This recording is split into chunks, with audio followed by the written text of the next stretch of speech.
Good morning, everybody, and all those who are joining us from various locations, Ikeja, Port Harcourt, Benin City, Lekki, Uyo. Thank you for joining us. And for those who are joining us from home, we're very, very happy that you're able to make it today. In continuation of our training of the NGOs, we are dealing with board management or board development today. And already we have seated, ready to fire on like she did when she led the session on starting a nonprofit. We have Edem Osai in the room. Can we just see, I think many of us can see her face. Please, let's welcome her. Edem, you're welcome. Thank you very much, sir. Thank you very much, everyone. So we will ask you to please go ahead with today's training program. Okay. Once again, good morning, everyone, joining from all the different spaces and joining online as well individually. I'm excited to once again be able to facilitate today's session with you and to focus on a topic that is very integral to the growth of your organization, which is board development. We were able to talk a little about it during the previous course where we talked about how to, start and grow your NGO, but the organizers felt it was very important for us to delve really deeply into this component because of what it represents in the life and potential for success of your organization. So we'll be focusing on this for the next 2 hours, 11 to 1, and we will be able to cover, my goal is to cover about 3 units in today's session with you. We're going to have another session on Thursday where I hope to then conclude. Under this session or in this session, we'll be introducing to you essentially the roles and responsibilities of your board members. We'll be talking about, the difference between governance and management. A lot of people confuse it. I go for meetings of the board where I'm serving as a board member and they begin to give me management tasks. Oh, help us prepare these documents, things like that. So I recognize in instances like that the people who are running that organization don't quite know the tasks that they should, hand over to their board and the tasks that form day-to-day management, responsibilities. You'll also understand how to recruit your board, the importance of your board selection. What are the things you should be looking at when you're composing your board or when you're considering, individuals who should form the composition of your board? We'll talk about models for orientation and training of your board members. We'll also talk about how to assess and evaluate the performance of your board, because sometimes it gets to a point where you have to change your board members if they're not living up to the expected responsibilities that they ought to. So these are all the aspects that the total cost will cover. Today's session will be, we'll take it incrementally. We won't be able to cover everything today, but we'll definitely address some very key elements. At the end of this session, the expectation is that CBOs, organization founders and leaders of nonprofits. Okay, I thought I was hearing somebody saying something.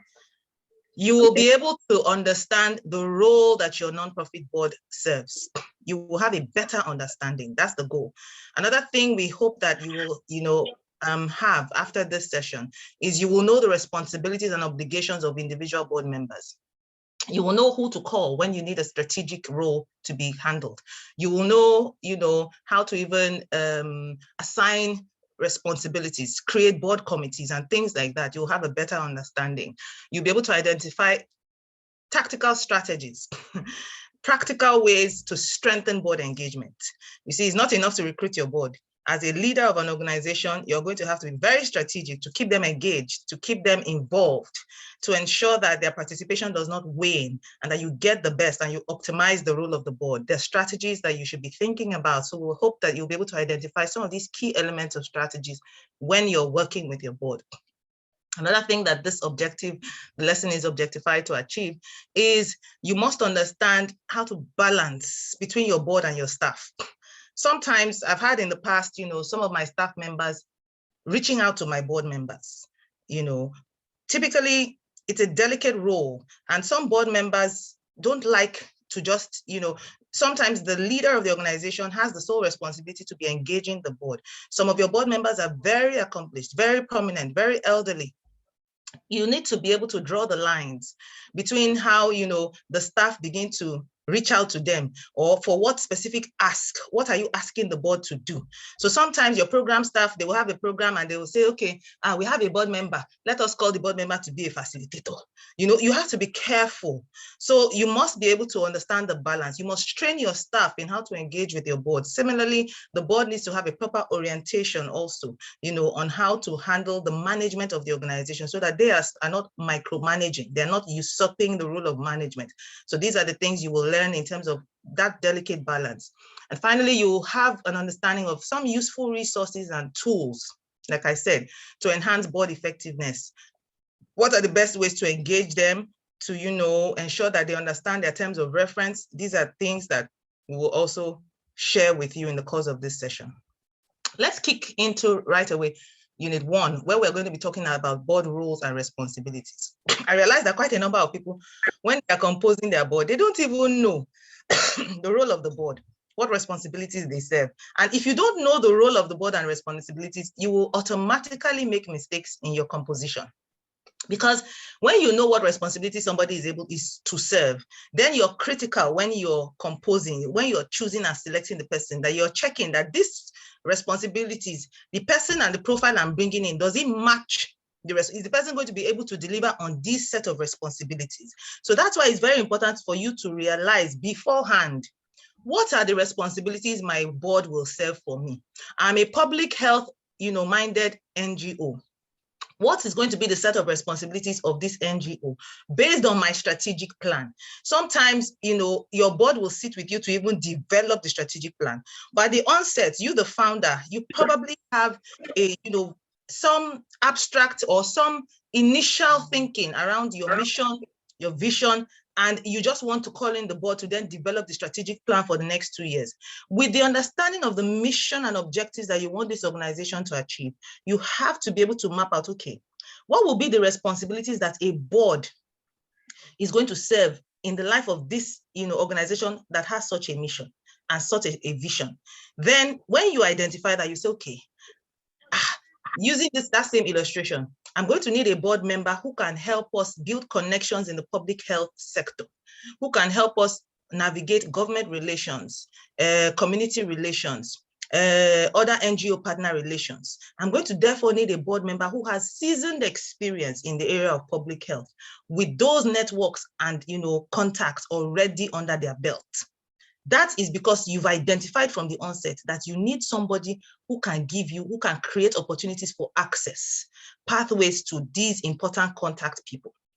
That is a responsibility. So when you are selecting, you then be looking, okay, maybe I'll look for this person who once worked with the WHO on this project, or I'll look for this professor of public health in the University of so and so, who has also done a lot of community-based projects in maternal, things like that.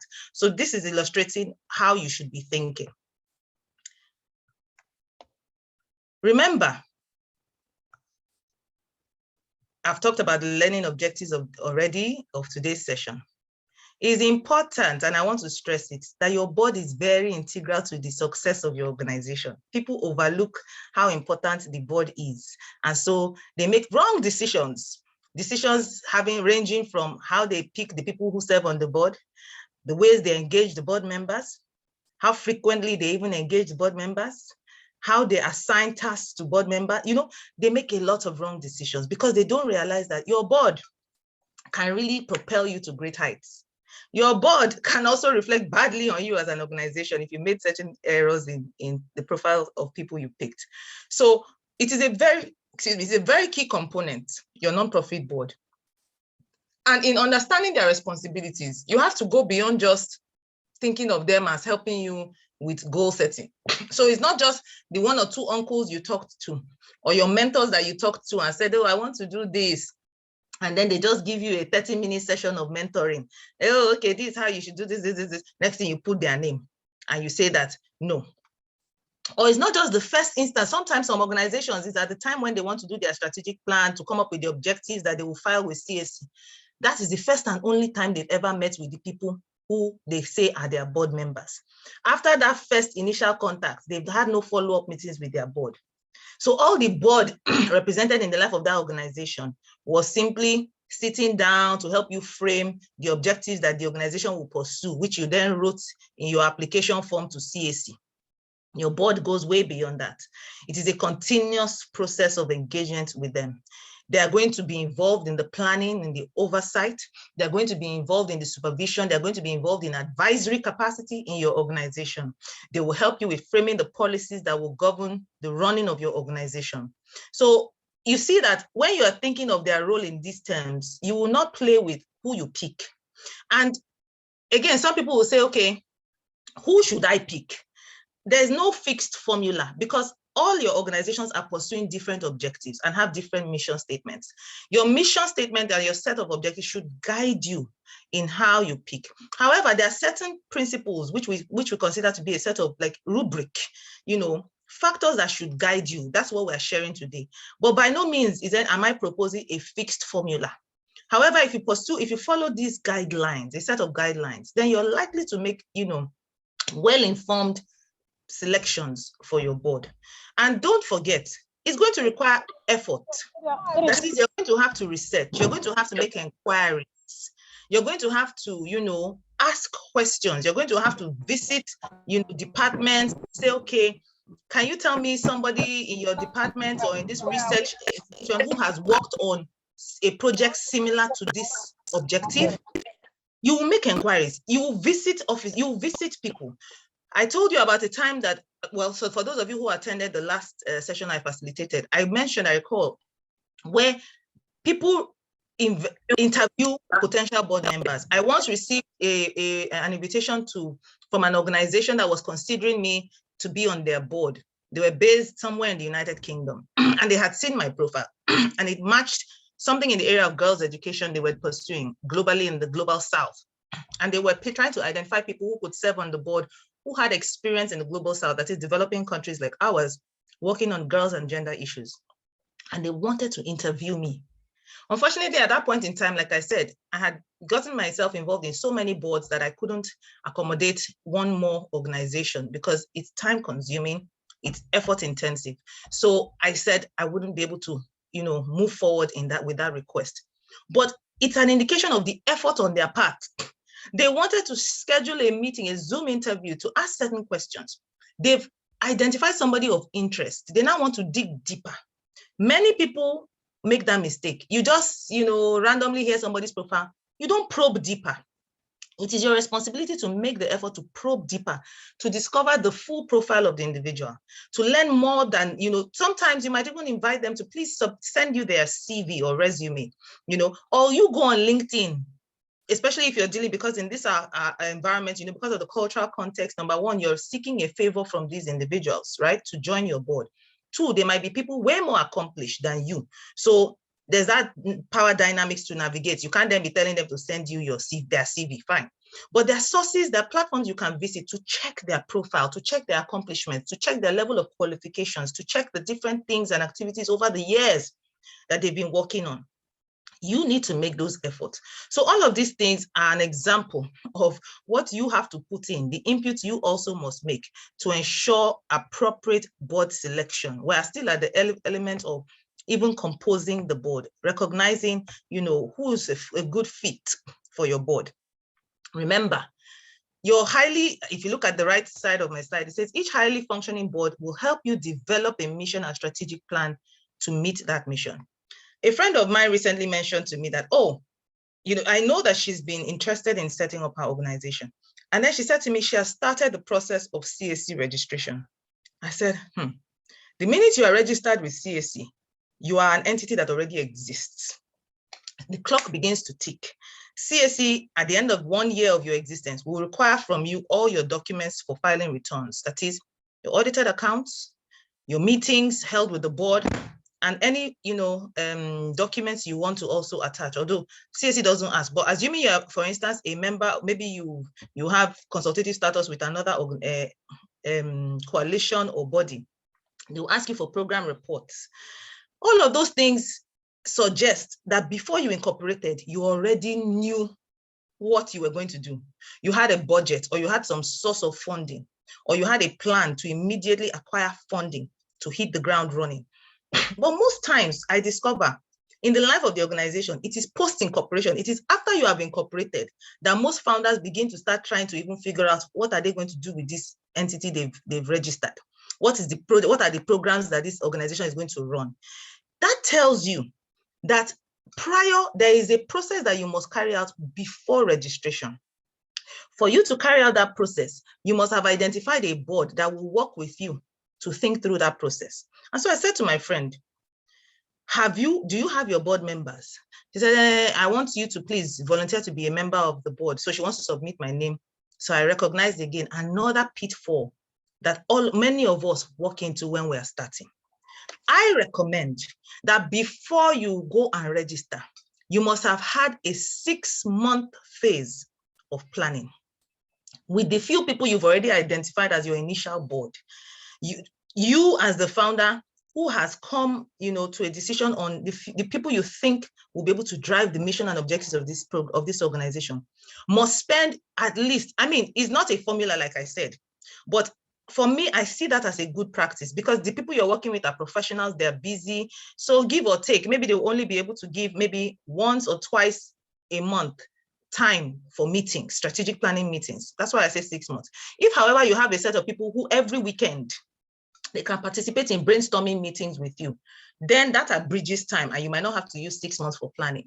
However, the point I'm making is you must dedicate a period of time where you and the people who form your founding board members are deliberating. You're thinking through all the elements. You're saying, okay, what as an organization, we've seen the needs assessment, we've seen the problem in this community. We've come out with a theory of change. We've said that if I do this, it is going to form a causal link with this set of outcomes. That is, if I carry out this, if I impute this, element, I will have this set of outcomes arriving. And these are the preferred set of outcomes compared to what is the status quo. I don't like the status quo. This is the problem in my community. If I do A, B, C, it will, result into D, E, F. And therefore, to be able to do that, I want to come up with these 2 programs, training, mentoring, blah, blah, blah, or that delivery of kits to pregnant mothers, supply of hospital beds to primary healthcare centers, or providing a framework for safe delivery or training of midwives. These are just examples. Or you're in climate change and mitigation, and I'm going to set up school clubs. These are the 3 interventions we will be running to achieve those, because of my theory of change, then I would therefore do these 3 things. And so your board will now be saying, okay, for us to do this, so first of all, your board has helped you concretize your mission. They've helped you concretize your set of objectives. They've helped you develop a set of activities or actions that will form the initial programs of your organization. Then you begin to think, to be able to do this is the level of capacity we're going to need. We're going to need at least two basic project officers. We're going to need an admin. Your board is thinking, this is all before you've incorporated. So you see that many people put the cart before the horse rather than the other way around. Because most times you have already registered with CAC before you begin to ask these foundational questions. So I put the question to her, have you had any period of brainstorming with the people who will be your initial founders or board members? Have you come up with a draft document that represents the life and purpose of this organization? So you see, you will have to have a board thinking with you to achieve that, which means that it is one of the earliest steps you must carry out. And it defines whether an organization is likely to succeed or not. Because if you think you will do this business in isolation, this business of development, if you think you will do it without help and support, you will find out along the way that, your approach was completely wrong. So this is why, all of those things are critical. Like I said, the nonprofit board is going to help you with developing your mission. Your nonprofit board is going to help you with strategic planning. They will sit with you. You will have intensive brainstorming sessions where all the elements of a strategic plan that I taught you in the last session, you will deliberate on them. You will say, what are the goals that we're going to pursue in the first 2 years? What are the strategies we will use to arrive at those goals? What is the level of funding that we're going to have to raise to be able to deploy those strategies? What is the administrative capacity we must build? Administrative means personnel, the kinds of personnel you must have. How will you divide the components? Do you understand? Your board is going to help you think through that. You will identify the amount of money you are going to have to raise for the first 2 years of impact. Then you will begin to think, how will we realize these funds? Your board will say, okay, first, internally, let's amongst ourselves raise this amount. So we will then put ourselves on a benchmark. All of this you're doing with your board. So you see, your board cannot be visitors. Your board members cannot be guests to your organization. They cannot be strangers you invite once a week, or sorry, once a month or once a quarter. They must be, as we say in law, they must be seized with knowledge of the workings, the in and outs, and the purpose of your organization. Now, when it comes to implementation, this is where we'll talk about the balance between governance and management. Your board is not going to come and begin to implement as program officers the activity plans of your organization. Your board merely serves in supervisory capacity. When you have your board meetings, they will look at your annual work plan. They will approve it. They will, if you are proposing a new addition in terms of programs, you will justify it. You will show the board, you present to the board your concept documents, your thinking, your theory. Your board will say, okay, let us go ahead. What is your, as management director, what is your plan for funding and sustainability of this new program you are proposing? Then they will then, come up with resolutions to either approve or disapprove. So that's where we're talking about in terms of implementation.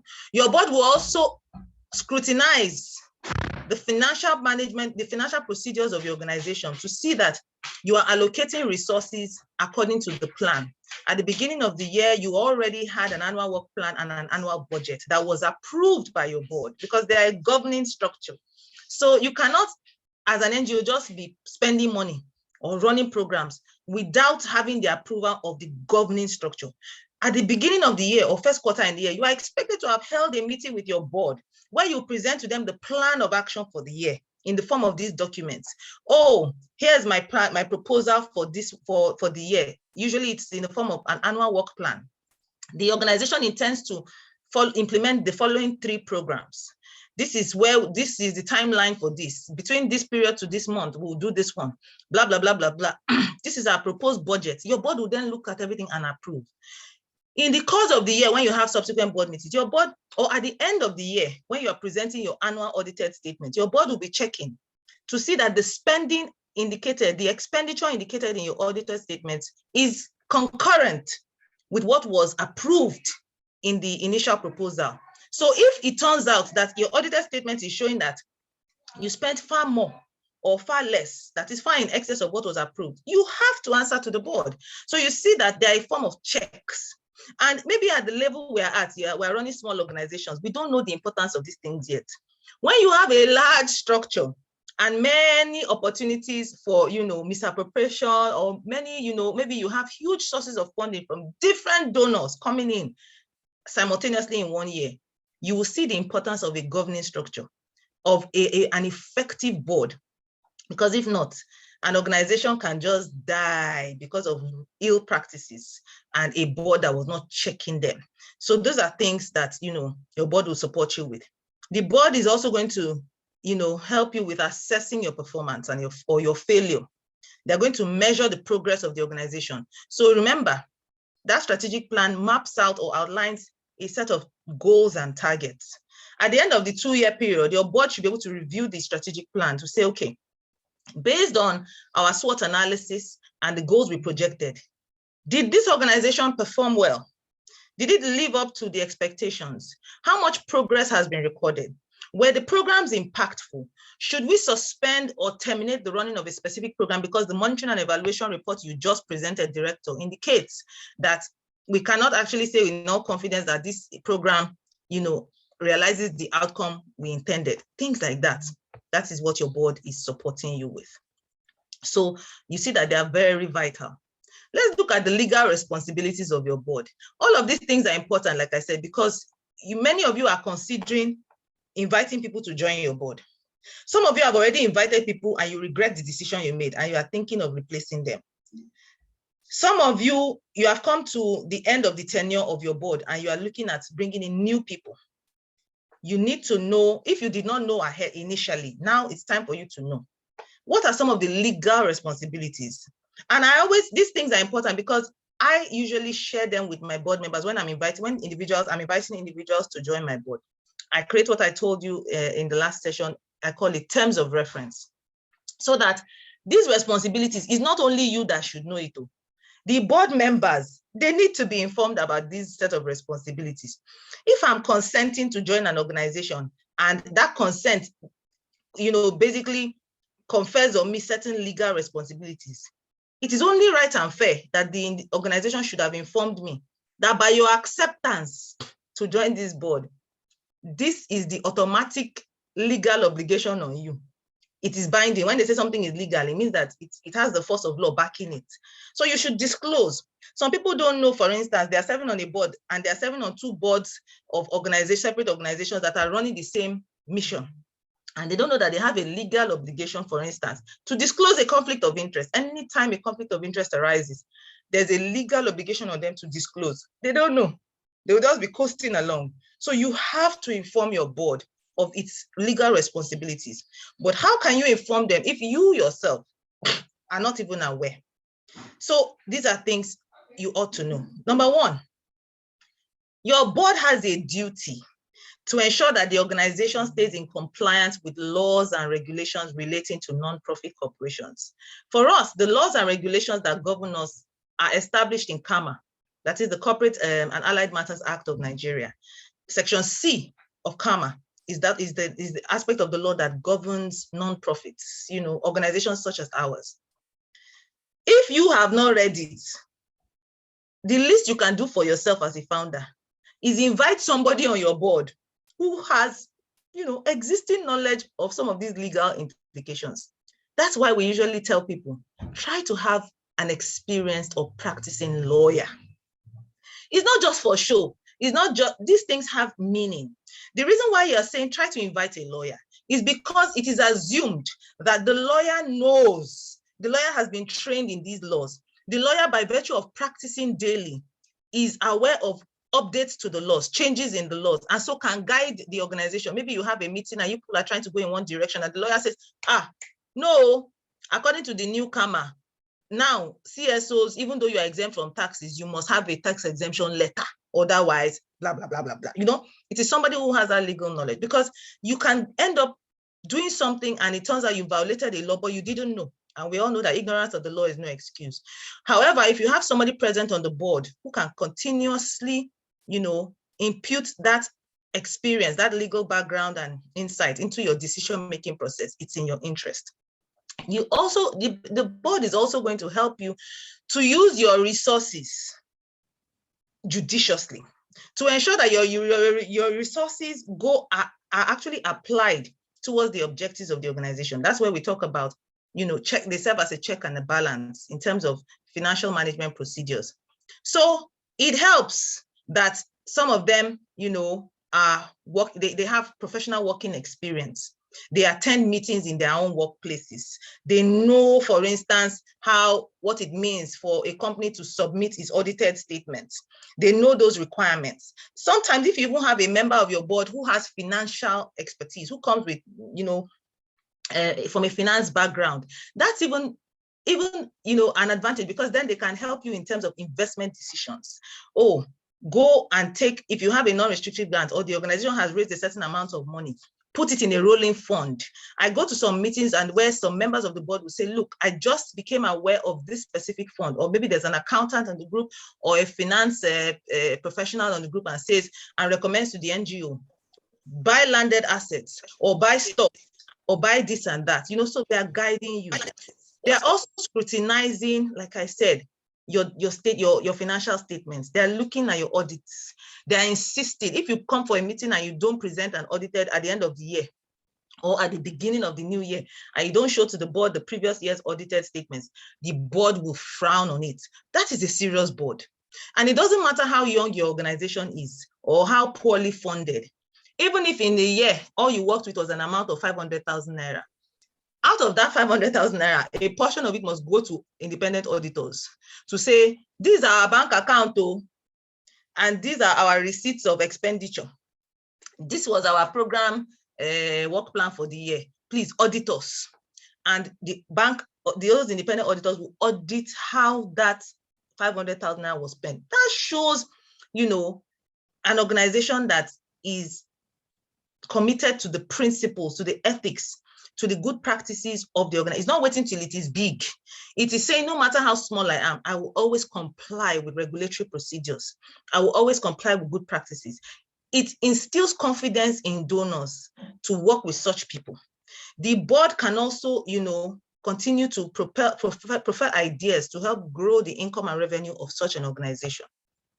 Again, like I said, it is a legal responsibility of your board to help you frame, to help you refine your mission, your objectives, your strategies, your strategic plans, and all of those things, your program priorities. Yes. So when they accept, that's why if people invite you to be on their board and you cannot make these commitments, just tell them, I apologize, but at this point in my life, I'm unable to take on this assignment because of other obligations, because this is a legal responsibility that you have if you're on the board. For your board members who are currently in your board and are not doing this, they are failing in this legal responsibility. Because CAC, when CAC took their name, CAC registered them as incorporated trustees. If you look at your documents of incorporation, that IT form, incorporated trustees, it means that they are acting in the interest of the public. They're acting within this organization in the interest of the public. They're expected to guide this organization in all these strategic areas and under all these pillars in the interest of the public. So CAC obliges them under law to fulfill these responsibilities. However, nobody's ever going to take a board member who doesn't fulfill these responsibilities to prison. So that means, therefore, that you have to be the one who is tactical. You have to be very, very, intelligent and very, very creative in how you engage them to get the best, to get them to really live up to this mandate, because it's a non-justiciable role. You can't take anybody to court because you said they were on my board, but they did not do this for me. So you will see that even though it is a legal responsibility, it doesn't have force of sanctions. So these are things you have to therefore think around. We've talked about their legal responsibilities. In this set of slides, you'll see that we try to also crystallize or condense the role of the board into some of these nuggets that will make it easy for you to remember. When you're looking at, okay, what is their role? They have certain duties to us. They have certain, commitments or certain tasks they are expected to fulfill. These acronyms will help you remember, recall easily, some of the duties and obligations they should fulfill for your organization. 1, duty of care. Remember, as I said, the board is acting in the interest or in the interest of the public. The law considers that, look, for as long as you are here within this organization will always act for public interest. So the way it is as if the law sends them there to guide you, to govern you, so that you never act as management, you never exceed the scope of what the law has, authorized you to do. So they have a duty of care to the organization and to the public.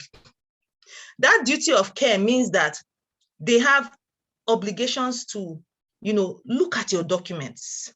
When you are bringing, to even propose policies to say, okay, look, I noticed that you people have been doing this work. I don't see any insurance or, safety guidelines for staff who are going on the field. I want you to introduce an insurance policy to protect all your staff. That is a duty of care that they're carrying out. It could be a board that actually in a meeting proposes that. If management has failed to do it, the board director will say, I remember when we started our organization, it was one of our directors who told us, you people are going on the field a lot. You have projects off-site, that is field projects. Sometimes it involves travel. I want you to create a health insurance policy for your staff, however basic, or a hazard insurance policy. Another board member once said to us, you are taking on donor grants to, bring in IT as IT equipment, because we're doing a digital literacy project. You're buying so many equipment. Please, this organization must immediately have fire insurance. They wanted us to have fire insurance and basically insurance for all our equipment. It was the board that said, introduce an insurance policy for all equipment, for the office spaces. These are things that your board, because acting under that duty of care, they will be, thinking in the interest of the staff, the people, members of the communities you're going to, and things like that. Duty of obedience. That duty simply means that all those legal obligations that they have and responsibilities, they have a duty to fulfill it, to obey the law and fulfill those responsibilities to the organization. Duty of loyalty. This is where we talk about conflict of interest. Usually in a terms of reference, you must indicate, please, board member, if at any point in time a conflict of interest arises between your role to our organization and any external role you have outside, maybe they have an appointment with the government, or they have an appointment with another organization, and those two are clashing, that is, the services they ought to provide are clashing, they should immediately disclose. Or they come into certain positions that mean that information that they are getting about your board, they can easily disclose in another setting. They can share it with other people. Private information, they're coming into private information, and yet they're occupying another role in another organization that, for all intents and purposes, maybe either is a competitor, things like that. They should disclose. So this, when we talk about duty of loyalty, they must never do anything to compromise the interest of your organization. That is, even in terms of their reputation, they should not go and act if they're acting as representatives of the organization, they must never bring the name of the organization to bad light. They must never do something disreputable that could, basically bring down the image of your organization. All of these, we're talking about loyalty. So you can use the 3 Ds to understand that. It means that you have to give them orientation when you invite them, when they've agreed. It's good for you to have an orientation that shares with them all of these roles themselves. 3 Gs, let's move on to the next one. When we talk about the 3 Gs, we're talking about bringing in resources. Your board has to help you with contributions. So many times when you've done all the strategic planning and you've arrived at the initial budget or the funding, target, you said, for us to be able to achieve this set of goals in the next 2 years or 3 years, we need to have this amount of funds. Your board has to think with you to say, okay, how do we generate it? That is where usually the board would make their first level of commitments. Because before you go outside to raise money, you have to source internally. So this is why most organizations have what they call membership contributions. In fact, it is so prevalent that it is almost deemed a default obligation. So even CAC, in the way they think, they believe that the first members of the organization are the first contributors to the organization. They use that membership or association-based approach. That's how they view most organizations. That just like any association that levies its members, that the board of your organization will also levy its members to be able to raise internal revenue to drive the initial objectives of your organization. In practice, we know that this is not the case. But you as the founder, you can be creative. You can share with the board passionately your plans, share with them, your results, and say, okay, for us to move forward or to scale this to this additional community, we would like to request that the board please support us with this minimum contribution on a yearly basis. That all it takes, at least for us to generate the initial maybe 400,000, is for each of you to commit to giving us 25,000 naira or 30,000 a year, and you can spread it out. These are requests you can make from your board to say, please, can we all agree that as a minimum, this is the contribution we will make to the objectives of this organization. If we believe in it, then let us put our money where our mouth is. So you see, this is how your boards are also expected to be making personal contribution. They should be supporting fundraising. Your board needs to help you with fundraising. It is their role. It is their responsibility. They should be sharing your reports. They should be talking to their networks, their professional networks, about the organization that they are members of. They should say, oh, I have an organization that is doing exceptional work in the area of education. I have an organization that is doing fantastic work in the area of rural women's empowerment. I have an organization that is doing amazing work with rural farmers. Oh, I have an organization that is supporting early childhood development. Oh, wow. I noticed that you're passionate about this area. I hear you talking a lot about these topics. Will you be interested in supporting organizations on the field or working directly in communities? I can recommend to you one organization that I know does fantastic work. These are things your board should be doing. I recall, I know when I was much younger, my mother used to serve on the board of Shesha Home. It's a home for people living with disabilities. She used to preach the gospel of that organization everywhere. And she had a network of friends who used to give checks, monthly checks or quarterly checks. They would just come to church at the end of the month and say, oh, madam, take this for your NGO. And it's when I grew up, I recognized how valuable she was as a board member in that organization. So these are examples, your board should be preaching the gospel of what you do to all and sundry, wherever it is. Say, oh, please, I have an amazing organization. I want to tell you about the work that they are doing. Support them, donate to the wonderful cause. Just, a few dollars or a few nairas here and there on a consistent basis. These are things your board should be doing for you. Fundraising. So you see, when they are not active in these areas, it helps you also to evaluate performance.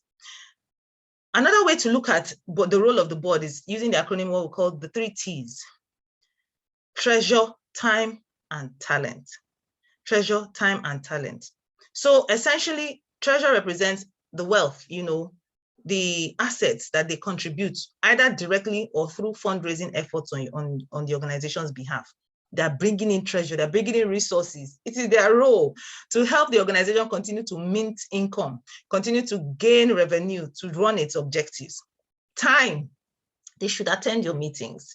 They have to attend. You can help them to program your meetings into their schedule by giving them notice well ahead, by having an annual calendar of the schedule of meetings, so that by January or February, for instance, you've shared with all your board members how the meeting structure for this year looks like, so that they know that by March we're having the first meeting, come June or July we're having the second meeting, come November or December we're having the final and third meeting. Or for those of you who do quarterly meetings, you will share with them the quarterly calendar.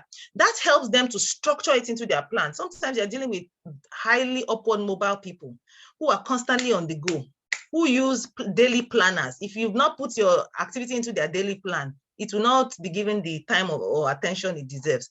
So those kinds of people, when you're working with them, work with them using structure, give them timetables. Then you're sending reminders, sending notices, sending agenda of the meeting well ahead so that they can prepare for that agenda. And finally, their talent. Their talent is, we're talking about the skills they bring in, the insights, the experience, those qualifications that they have that they're using in industry or in different sectors of public life. They're expected to bring in those professional insights and wisdom to guide the decision-making of your organization, to influence activities in your organization so that they are, top-notch and professional. Again, the 3 W's, wealth, work, and wisdom, which is essentially the same thing as the 3 T's. Wealth is the treasure we talked about.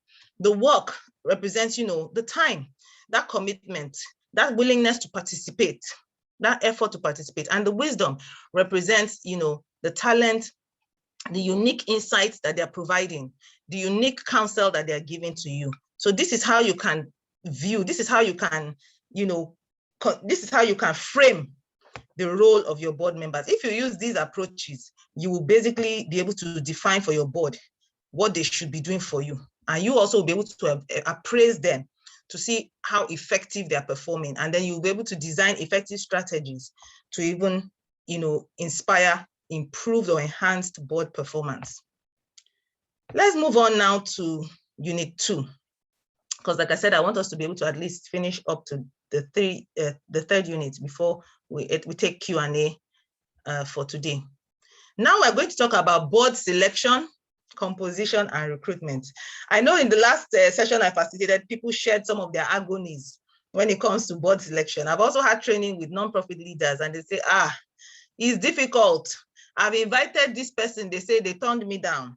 Or, I've not even been able to find somebody that matches the profile that can handle this set of responsibilities. How can I compose my board? How can I get the right people? I don't have networks. I'm not very, connected. I don't know, blah, blah, blah. So you see people, they find themselves almost in a dilemma when it comes to questions like this.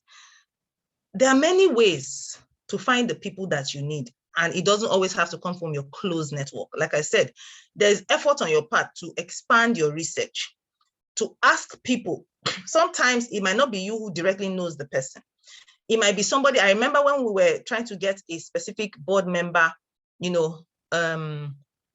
who had governance relations, that is, who had experience working with the government. We wanted, there was a particular ambassador we wanted to serve on our board. I didn't have direct link to that ambassador, but his profile matched what we were seeking. Now, one board member who was already a member of the organization knew a friend of his. So sometimes you are going through 2 layers, sometimes you are going through 3 layers of people to get to that person. Don't narrow your board selection to, my pastor, my former professor, my mentor. Expand it, expand your search. Sometimes some people will sit, I told you how somebody reached out to me from LinkedIn.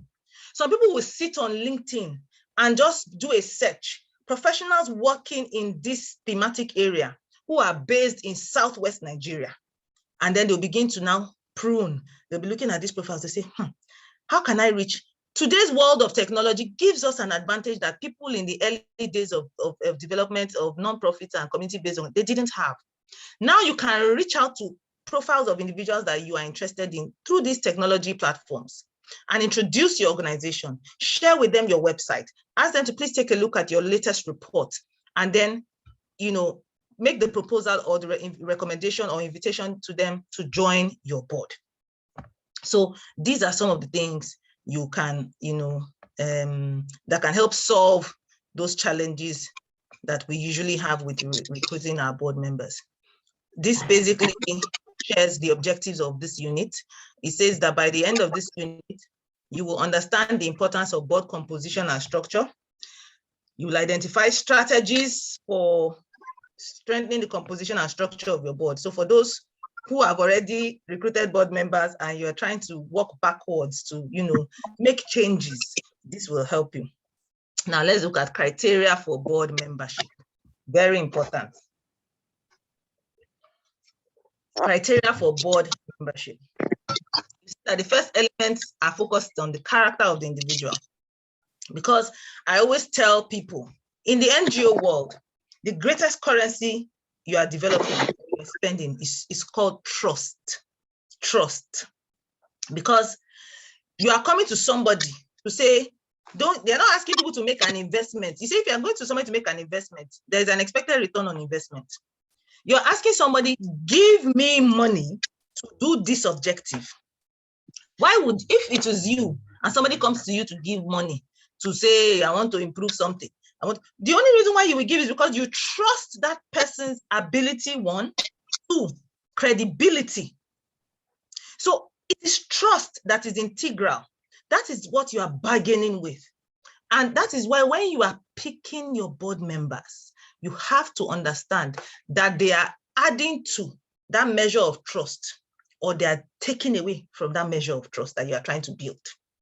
So the personal characteristics and qualities of such an individual come under scrutiny, come under immediate scrutiny. You're going to be checking some of the things you're looking at. Is this person, from your experience and interaction with them, are they people that have demonstrated these leadership qualities? You understand? Have they worked in a team? Have they shown ability to critically analyze issues? Have they worked on projects where they've realized results, maybe complex projects? They were maybe top administrators, or they represented communities in this, All those things speak about the ability of a person to listen, to process information, and to exercise the right judgment. Is important. The people that you are inviting, are they people who maybe in their professional lives, they are also working with other people, because you don't invite people to your board who cannot work with others, though, who they've maybe all their life, they've only worked in a lab and just, they've never had to work with teams of people. Because the minute you're dealing with people, you have to have the emotional intelligence to work with human beings. You need people who come with that experience, because even you as a leader, they will be guiding you. When you have, issues with your staff, your board will say, when I was once a this, that, I had a similar crisis to deal with. This is what I did. These are the steps we took. This is how you should also formalize, do an HR policy, do, all of these things. So it is important that these characteristics, are these people amiable, approachable? Are they public interested? It's not everybody that acts in the interest of the public. It's not that some people, that's just not their, they're not mindful of public interest. They're just usually very, very self-oriented, So you look for people who've worked on community projects, who volunteered in their churches, volunteered in this, they've served in this committee for the government, gratis, that is pro bono. Those things are a reflection of the qualities and characteristics you're going to need from them while they're serving on your board. You need to be able to look for people who, like I said, will accept the responsibility. They've shown in their past a track record of being able to take responsibilities that are non-gratifying. It may not pay them, it may not pay, it may not give them pay, it may not reward them with money financially, but they show a commitment to those things. Those are very important. That they themselves, because those things reflect that these kinds of people will be willing to even contribute their own personal resources. They'll be able to, when you knock on their door, when you phone them, please, it's time for meeting, they won't see you as a burden. Some people, that's not their orientation. If it is not paying, I have a friend I recently, recommended for a speaking engagement. And, she said, because she was just starting her business, I thought about it, that it would be a good platform for visibility. But at some point she messaged me and said, are they going to pay me or give me honorarium? I said, I don't think that should be your focus at the moment. I think for where you are at in the launching of your organization, you need platforms that give you wide visibility. When the public then is aware of you, you can now begin to negotiate for fees. Right now, nobody knows you and what value you are bringing to the table. So you can't begin to charge for services. You're trying to enter into an industry. At that point, you need people that can give you platforms for entry. But I realized that some private sector individuals, they don't think that way. The non-profit sector individual thinks differently. So you must find those people with that similar DNA, that similar orientation, that they don't cost everything. They not some of their time. Yes, even if they cost it, they're willing to volunteer it. Costing it means that they recognize the value of their time and their service and their input, but they're willing to volunteer that value. That is, they're willing to give it to you for free. Look for those kinds of people. People who have shown in their past, a willingness to do things for free. They volunteered a lot. Those are the kinds of people you should try to target. Look for people that, have held, like I said, leadership positions, where especially complex leadership positions or hostile leadership positions. Maybe they worked in a multicultural context where they came against a lot of criticism. Maybe for tribal reasons, they manage different tribes, different ethnic groups, they manage different, academics or people with different backgrounds, qualifications, and they came about effective results. Those are the kinds of people you should bring in because they can tolerate, they have a high tolerance for different opinions. They have a high tolerance for managing conflict, dispute resolution. They will be very useful in the context of your organization. They will guide you with patience. They will teach you how to navigate the different seasons of your organization's growth. They will teach you how to manage government contacts. They will teach you how to manage difficult donor contacts, because they bring in that experience. So these are some of the things you need to be looking at. And also critically, you must look at people with substantive knowledge in an area. So for instance, like I said, if you say you are working in public health or one of your objectives or the organization is focused on public health, try and bring in somebody with a health experience from a health background. If you're working in the area of governance, democracy, try and bring in somebody as a member of your board who brings in that orientation, that background, who understands, has done studies and research on some of those topics. So it's important that somebody has subject matter understanding within your board. So whatever thematic area you are focused on, whether it is alleviation of poverty, bringing a development expert into your board, somebody must possess subject matter expertise or understanding. It is very important, so that as you are trying to grow in the space, this person will be providing the initial guidance on some of those aspects. Let's look at board composition. Still on board composition, we talked about criteria in terms of personal, qualities. Now we talked about, personal characteristics. Now let's look at it from a different lens. As I said, the skills and the knowledge that the individual possesses is very critical.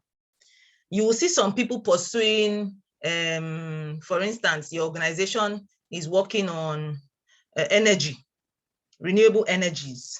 Your NGO is focused on supporting communities to, transit from use of fossil fuels and gases to renewable energies. That is the focus of your NGO. And you don't have anybody on your board that understands renewable energy. It's not advisable.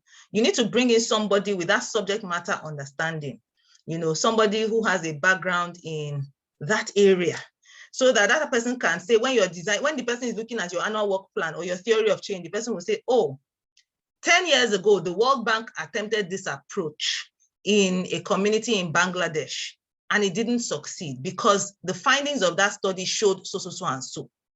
That will teach you that don't go and use that same approach, because a donor is not likely to fund it. That comes from only subject matter experience. That's something that only somebody with subject matter knowledge can guide you around. Make sure your NGO is gender balanced. Your nonprofit board is gender balanced. Don't be too heavy on one gender and disproportionate on another. Try to have an equal representation of male and female individuals on your board. Try to have an equal representation of male and female professionals and experts on your board. There are female experts, there are female professionals. Try to find them. In fact, what some people now are doing, if you are most gender-based organizations these days that are targeting feminist funds, they're doing, excuse me, they're even having more women on their board than males, because many of these feminist funds are looking for, male majority boards or organizations that are majorly led by women. So it depends on, again, if that was in your strategic plan, that we would target funding from funds like Urgent Action for, Gender in Africa, or AWEF, Association of Women Empowerment, things that, if those are the funds that you intend to target, and your theory of change is saying that if you have, the more and more you include women in these spaces, blah, blah, blah, blah, blah, then strategically, maybe that is a decision, that led to a strategic decision for you to compose your board to be maybe 60-40. But there must be a thinking behind it. If there's no direct thinking behind it, the least you can do is gender equality, that is equal balance. Try not to have too many men and not enough women, because women will provide unique insights around how to, design your programs to make sure that women can, especially women in rural areas, can access it. Women at the stages of motherhood can access it. Women at the stage, different things. So all of these things, donors are considering it, especially in today's more enlightened world. Constituency is very important. You can't say that you are working. In fact, there was a time we were trying to reorganize our board, and we recognized that it was important for us to have a representation from the North, for us to be able to show that we're a national organization. We didn't have enough board members, or we didn't have any board member coming from the northern region of the country.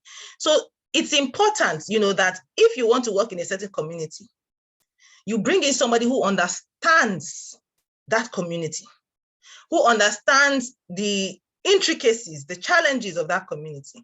You want to do work in Oyo State, make sure that amongst your board members is somebody from Oyo State, or somebody resident or all their life has worked in that state and understands that state and the way it functions.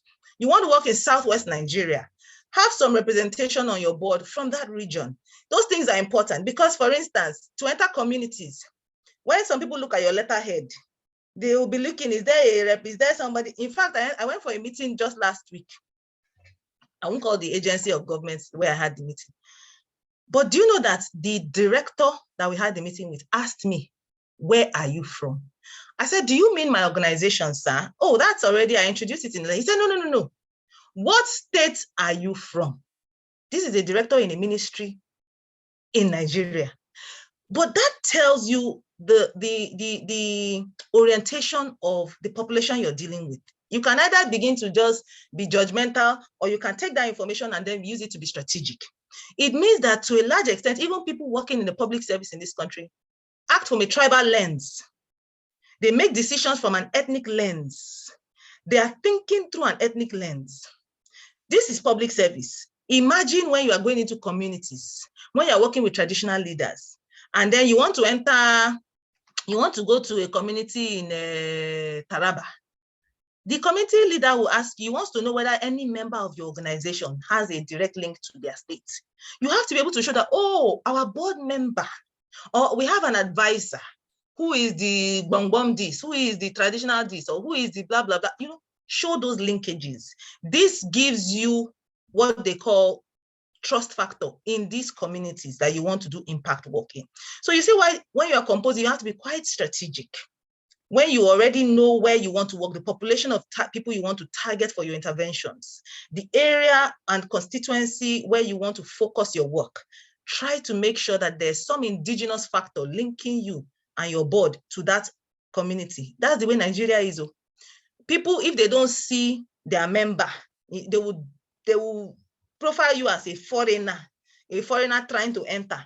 They immediately relate with you on the basis of suspicion. You know, so these are factors to navigate. That's why constituency matters.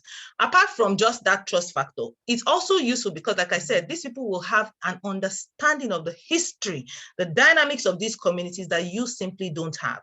Maybe or at best, all you've done is study these communities. They will give you historical context of these communities, why these communities frown on activities that are done on Saturdays, or why this community frowns on activities that are done on market days. You may not know it.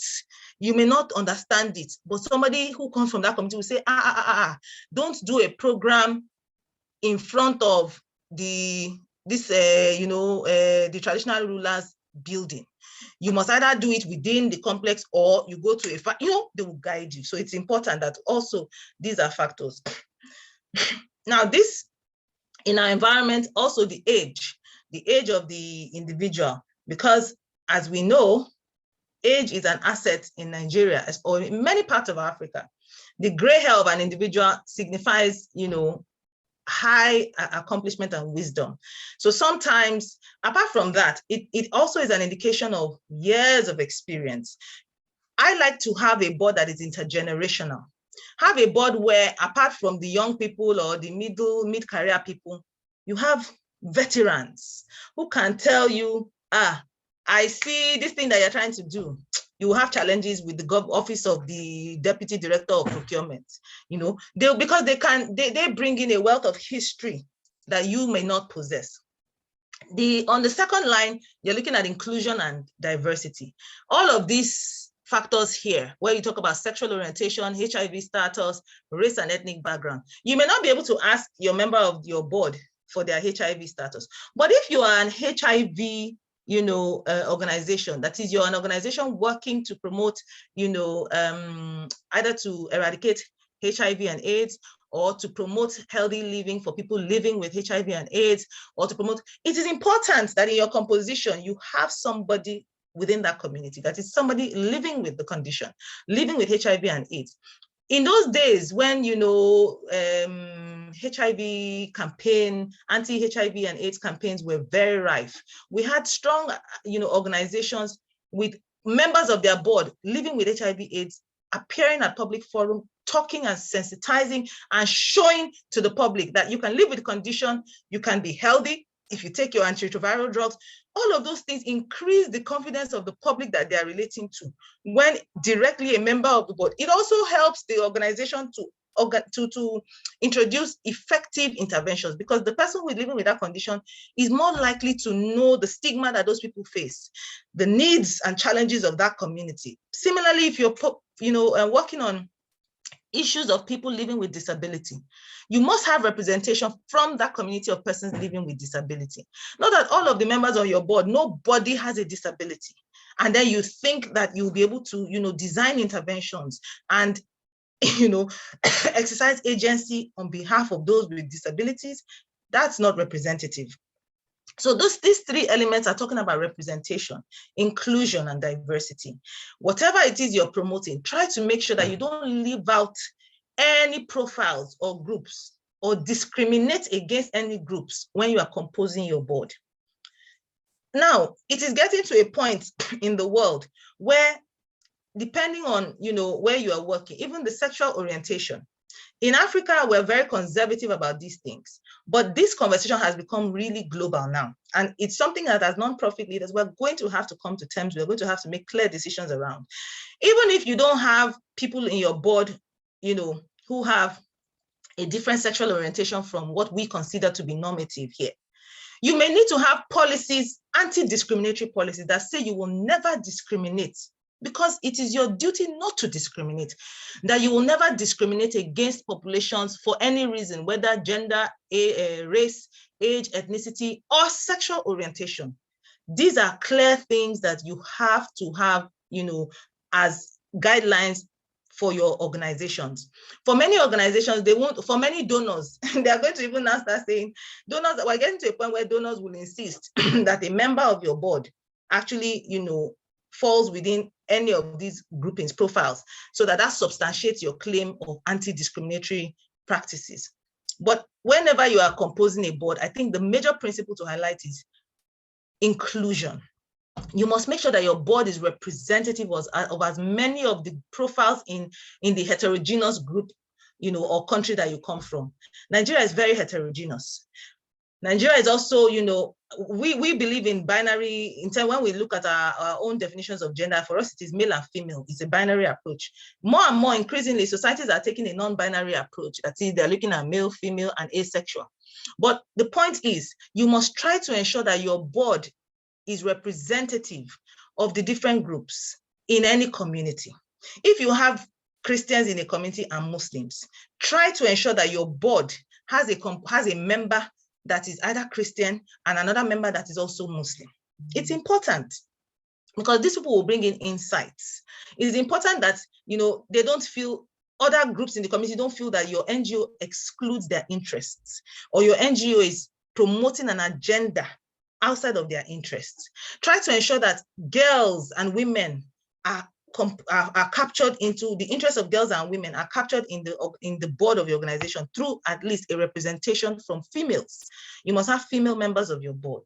Try to ensure that, if you're targeting people with different disabilities or different disadvantages, representation from those groups are reflected on your board.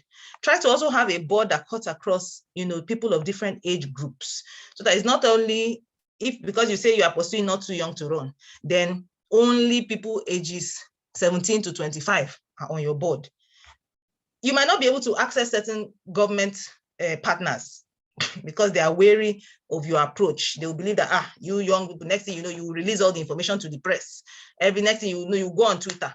But if they see that on your board member, you have this seasoned former, deputy director of this, or a former permanent secretary in the Department of, Foreign Affairs, or this, it gives them a measure of faith that there will be somebody counterbalancing viewpoints, and that you will always arrive at a healthy balance in terms of whatever decisions the organization is taking. So you see why board composition is very important. And these are the things you should use. I must highlight again, skills, knowledge, and ability. Skills, knowledge, and ability. Try to look for people with diverse range of skills that will, one, ensure that the organization satisfies its legal responsibilities. Bring in people that can guide you in terms of legal knowledge. Bring in people that can guide you in terms of administrative. As you are growing the administrative structure of the organization, they can provide that guidance. direct subject matter knowledge, maybe the specific area of your organization's focus is on health, is on the environment, is on education, somebody that can provide guidance on that subject matter area or specialization is useful. Bring in somebody that is also, highly networked because the job of your board is going to be going to involve a lot of fundraising. So when you have people on your board that are highly networked, that is, their name can open doors, try to find them. Some of you might not be able to bring in those people. That is fine. It's not everybody that will have to be able to bring in a former ambassador or a former or a traditional ruler. I'm not saying that you must go and, kill yourself to find a traditional ruler to be on your board.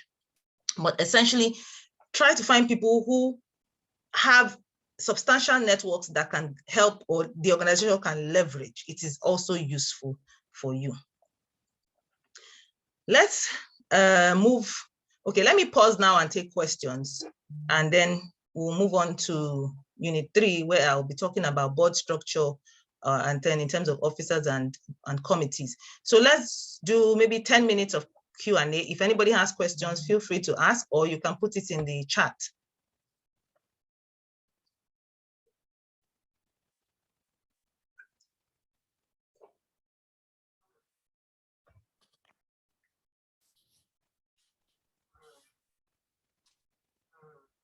Any question from any of us?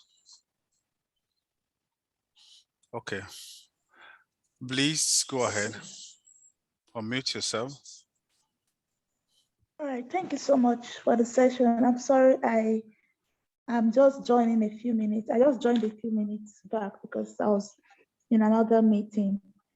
And regarding the board composition, I heard you mentioning that it's good to also get people from the different religious background into your board. And what of for maybe faith-based organizations or organizations that maybe not be faith-based, but they have this kind of undertone, of the faith thing, in their organization? What would you advise? Would you also advise that we also have cross-cutting religious people from cross-cutting religious backgrounds on the board?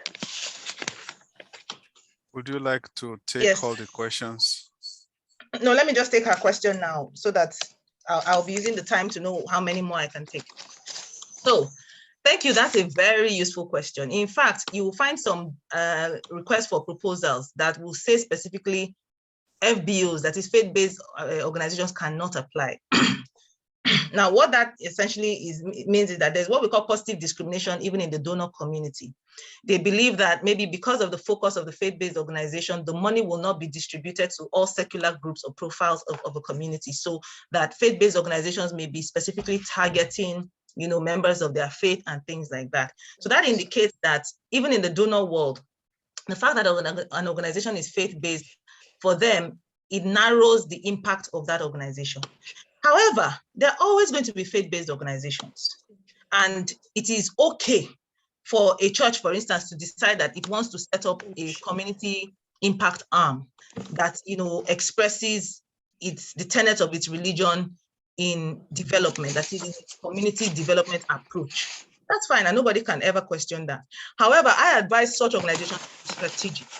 While you may not invite a member of another faith to the board of your organization, because that organization is always going to be driven by the tenets of that faith. And so for that organization or the founders of such an organization, it is critical that the members serving on the board belong to its faith.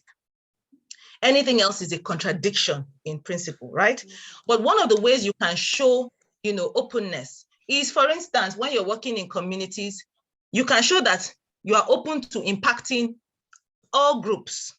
You can show, for instance, in your reports that you invited, you worked maybe in your focus group, you brought in different religious leaders in the community, to even sit down together and to talk about the needs and the problems. I'll give you an example. There's a prominent NGO in Oyo State, JDPC, Justice Development and Peace. It's a Catholic organization, but they do a lot of powerful development work in deep rural communities across Oyo State and even beyond. And they are able, even though JDPC is Catholic oriented, it is a faith-based organization. However, when they are strategically doing their work, they are able to have meetings with different profiles of traditional leaders, different profiles of religious leaders. So they have been able to show to the wider community that in terms of implementing, we are non-discriminatory. But in terms of how we function, how we organize ourselves, the tenets of our faith that drive our work, it's always going to be governed by people of Catholic faith. But in the management, they hire people who are non-Catholics to work in their organization.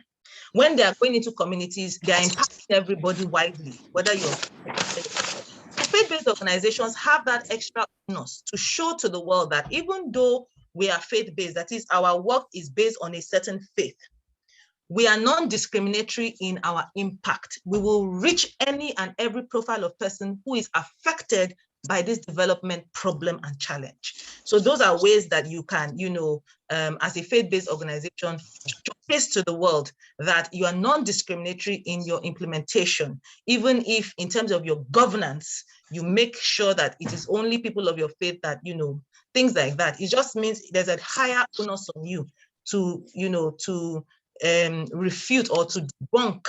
There's going to be a presumption working against you, which is why I said in many grant application calls, they will even say, no, people from faith-based should not apply. So that shows that there's a presumption against faith-based that, oh, they're too narrow in their, their focus is only on this, that. But you can easily disprove that. Let's take one more question so that at least I can spend the next 30 minutes on the last unit. You have opened the floodgate. You can see the number of hands up, and even from the American Center here, I have about 2 questions. All right, let me just read the 2 of them because we have them with me here. Okay. Under board composition, sexual orientation in a community or state where diversity is where diversity and sexuality is still a crime. Do you exclude it under board composition or include it since it is the duty of the board to comply with the laws and regulations?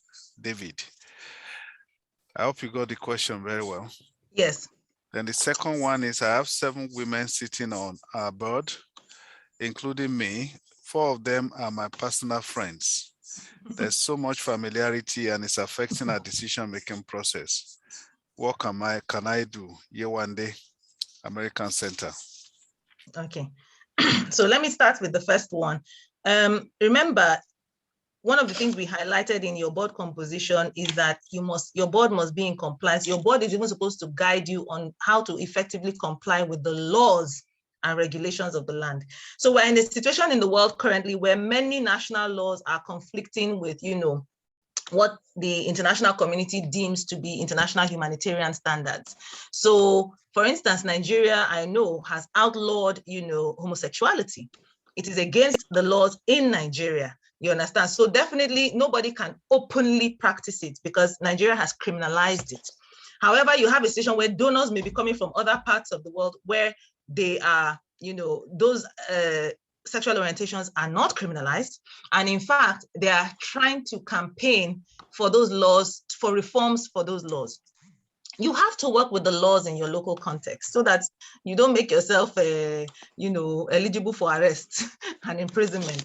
So you must work with the laws in your local context. If, however, you're an organization that decides you want to begin to campaign for those, reforms of such areas, then I'm sure there are strategies you will be deploying. But the strategy is not to begin to put somebody on your board who clearly, his orientation is in violation of law, because you're even exposing that person for, the undue hand of the law. So that's why I was careful when I was handling that aspect. And I simply said, take out of that the principle. The principle is diversity and inclusion. What it means is that try to make sure that your board is diverse. That is, if you are in a community of different people, as we know that our communities typically are, our communities have diverse people. diverse ethnic groups, diverse, professional leanings, diverse faith leanings. Try to incorporate and have a good representation of those profiles, so that your community and all the different groups in your community feel a sense of buy-in. They feel a sense that their interests are represented within this organization. We talked about the challenge of faith-based, where faith-based may not be able to put in diverse people of other faiths into their governing structure. That's fine, but they would then have a different strategy to show to the public that they are non-discriminatory in the implementation of their programs. So that's what I'm saying. For instance, if you are an association that is set up to advance Yoruba history, it is only likely that you're going to have on your board Yoruba individuals, right? But when you're going into communities, you're going to be able to go into Igbo communities to foster friendly relations, to educate people about Yoruba culture, Yoruba this, Yoruba that. So you're going to be non-discriminatory in your approach. That's what I think I will use as a way to handle that question. I'm never going to advise you to flagrantly violate the laws in any local context because you're trying to comply with, international humanitarian standards. It is better that you do advocacy first, maybe to change the laws, but that you go and directly put yourself in conflict with those laws and expose your members to arrest. That's not healthy. So, sir, to that question, you must comply with the existing laws in your local context so that, you don't tag yourself a criminal organization. This is different for people who are working on, democracy and other issues, because you have NGOs, for instance, in working in very hostile military countries or countries where they are in dictatorships and they are trying to advance democracy. Those kinds of organizations, you always see them, almost at odds with the governing structures in those countries. But for the purpose of today's meeting, the principle we're distilling is inclusion. Try to be very representative of the different groups and profiles when you're composing your board. To the second question, my board member is composed majorly of my friends and we're not, there's too much familiarity. Like I said, many people did not know these principles and guidelines when they were constituting. You might have to do an appraisal of all your board members' performances. One of the things I always recommend is to give your board members orientation. Maybe you never had orientation for your board members before. It's time to train them. Having trained them, it's time to give them terms of reference. So there's a way that those friends, you can now professionalize their commitment to you. They don't go, when they come in for meetings, there's no longer friendship. It's professionals. You make it clear, these are the terms of reference. You will be appraised on this. You can give them you can even, do what you call a re-engagement. That is, everybody who came in as a founding board member, you have an opportunity now to recommit. There's, the board is going to share with you a new set of terms of reference. For those of you who feel that you're willing to move forward in the relationship with the organization as board members, please sign this document, a board charter saying so. Or for those of you who feel that, it's more than you expected and you're unable to commit, then we'll, peacefully, amicably excuse you. These are some ways to now formalize the relationship going forward. Train them, give them a set of reference that is, these are the 5 things or 10 things we are going to expect of you going forward. Are you able to deliver? If not, we can disengage you from the board and you look for new members. These are ways to manage an error that you started or you made in the initial onset. So I think I've answered those 2 questions. I see that a lot of questions are coming up regarding that. Now, where you already have board members that have completed their term of service, can one set up an advisory board? Don't forget, the tenure of a board member is conditional upon performance. So it's not as if just because you said this, you're invited to come, a board member's tenure is 5 years. If they are non-performing, they will stay there for the full 5 years. That's why I said keep appraising your board. You should be maybe on a yearly or bi-yearly, that is twice a year, once every 2 years. You can give your board members an appraisal document. A diplomatic document that thanks them for their unique services to the organization, highlighting areas of their strength, pointing out opportunities or even enhanced performance. Oh, we would like you to perhaps serve the organization further, even more in these areas. Or we are calling on you to please, enhance your contributions in the following areas. These are ways that, you're appraising, but you're not using the language of appraisal, because it's not as if you're paying them a salary, but you're guiding them to know that, oh, you're really thankful for even the inputs they've made so far. And here's 1, 2, 3 more ways you really want them to please support you even further. Sometimes these appraisal documents, they're useful the same way they're useful for staff and employees in helping them to know where they should strengthen. It's also helpful to board members. So these are things you can do. And if a board member is absolutely non-performing, then you invoke the terms of your constitution, because I suspect within your constitution, the bylaws that you registered with CAC, there will be something there stating what to do when a board member is non-performing. The challenge is that most founders don't even know the provisions in that document. You just outsourced it to a lawyer. The lawyer just drafted anything for you. So please go over your founding constitution, go over your bylaws to see what are you, empowered to do in an instance where you have a non-performing board member. Do you call for votes for, termination of that person's role in your board? Things like that. You have to be careful again so that you don't instill bad blood in your board. These things must be managed very carefully, especially because these are volunteer roles they're performing for you.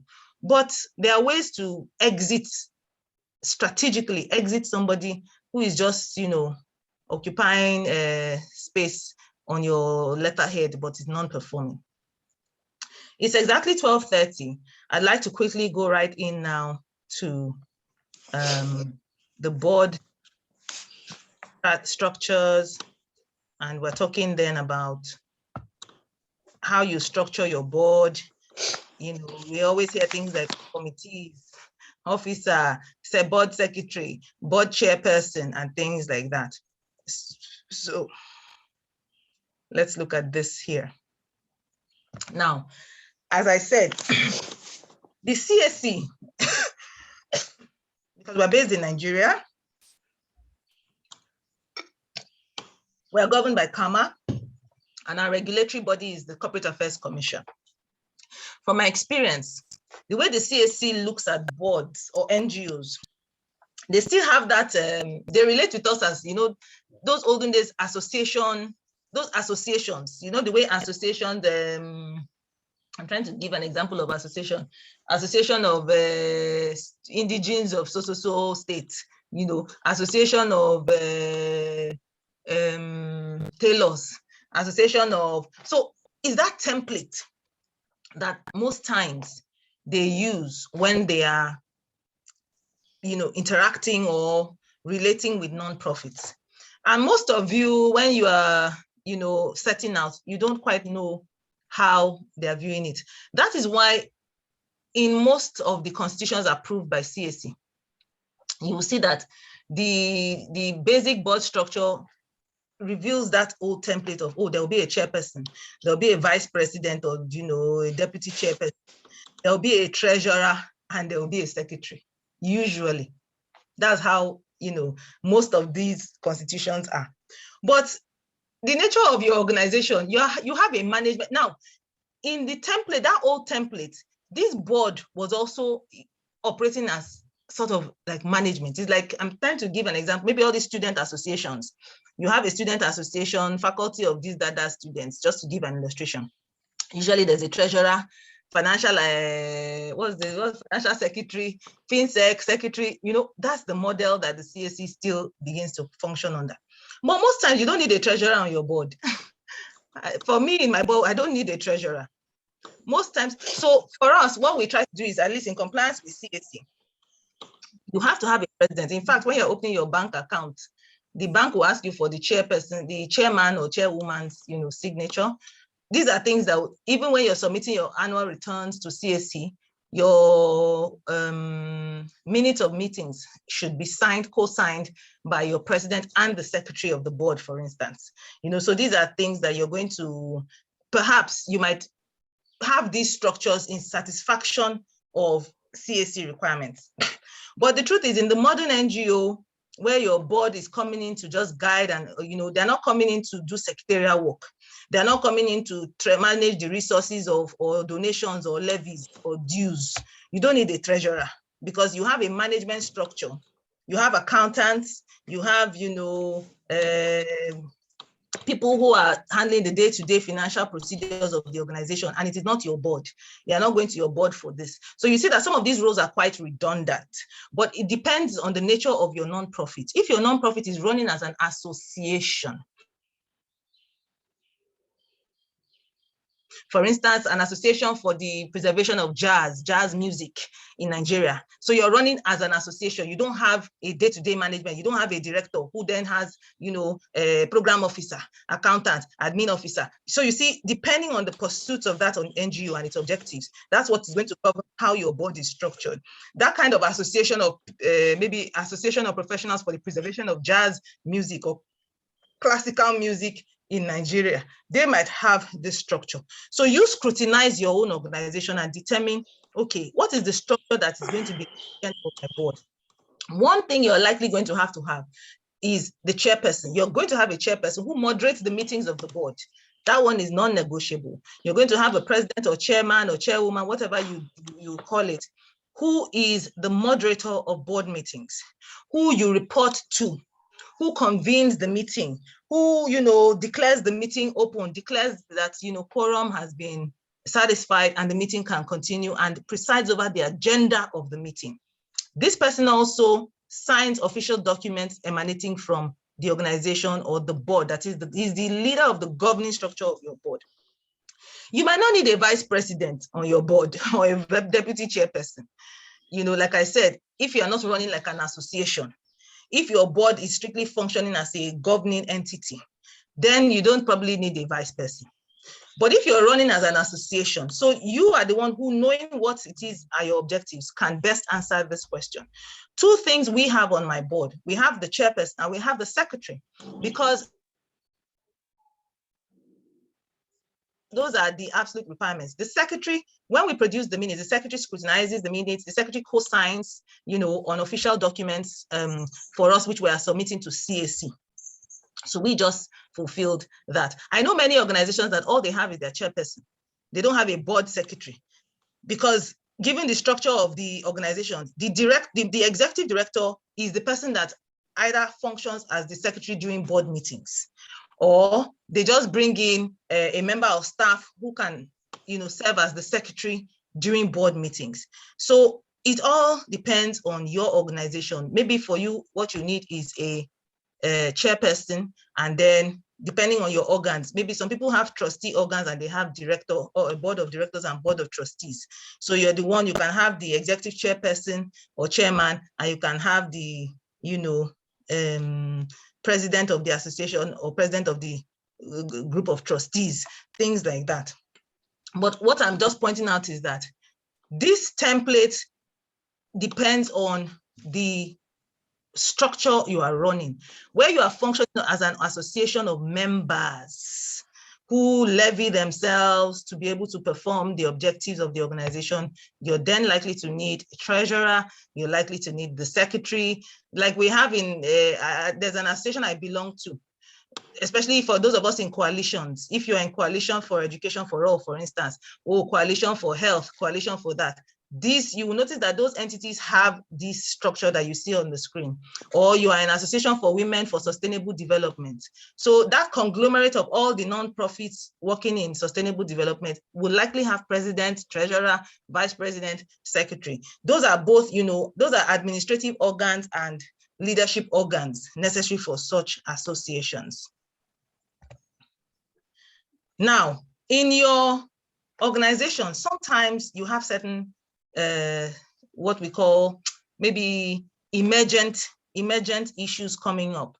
Sometimes the organization is working on maybe rebranding itself. And so the board says, we're going to set up a committee for, strategic communications and rebranding. And some of the board members decide that they will come in and come up with a guideline or a framework, which they will then share with the management on how to go about this next level strategic branding, rebranding for the organization. Or sometimes the organization is almost going under, is almost going bankrupt, and it needs a financial bailout, strategy or whatever. The board can decide to come up with a financial planning or financial revival or financial a committee, essentially, that would devise strategies on how to rescue that organization in that phase of its life. So sometimes committees become necessary, or sometimes the organization is celebrating its 10th year and the board takes an interest and says, okay, we're going to set up a committee, you know, for the planning of the organization's 10th year of impact celebration. So these are where you have ad hoc committees coming up. Where you function as an association, you will typically find standing committees. You will have committees already, permanent committees, you know, that are set up, because those committees function as the management. So that's why I say it's very important for you to be able to understand the structure you are operating. If you are running as an association, then you are going to have standing committees that handle the management kind of tasks. For instance, the evaluation of the programs of that association, there will be an evaluation committee. In a typical setting where there is a board and then there's management, you will find that that is not necessary, because in my organization, for instance, where we have a separation between board governing tasks and management, day-to-day management tasks, we have units, we have departments, we have officers who are handling evaluation. They are paid a salary for that. We have officers who are handling maybe the programs. They're paid a salary for that. So you won't see me having a standing committee on these aspects, because I have day-to-day staff that are handling those things. But where you are any NGO who is in the room or in this meeting and session that is running as an association, you will find that, assuming you don't have a separation of management duties from board duties, and you are running as an association, then the functions that a management office will be doing, your standing committees is what does that for you. So please note the difference.